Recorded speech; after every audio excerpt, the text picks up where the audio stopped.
Uma kuwukuthi uphupha undiza, uphupha uflyer, isiphiwo esikhulu kabi leso esokuboniswa. Kusho ukuthi wena ubona izinto abanye abangaziboni, ngoba uma ubheka undiza, uma uphezulu noma uphakathi kwendizamshini ubona yonke into ongeke uyibone uma uphansi la njengawo wonke umuntu. So uma kuwukuthi uphupha undiza, uyibheke ngaleyo ndlela ukuthi usuboniswa izinto ezithile ngokomoya. Yabo, isiphiwo esikhulu kabi esivezwa uNkulunkulu. Kuzomela ukuthi uthandaze, ufase ibhandi, ufunde iBhayibheli, ukhulume noNkulunkulu.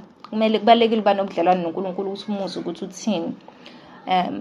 Nokunye ongakwenza ukuthi ucommente ku-comment section, like my video and subscribe.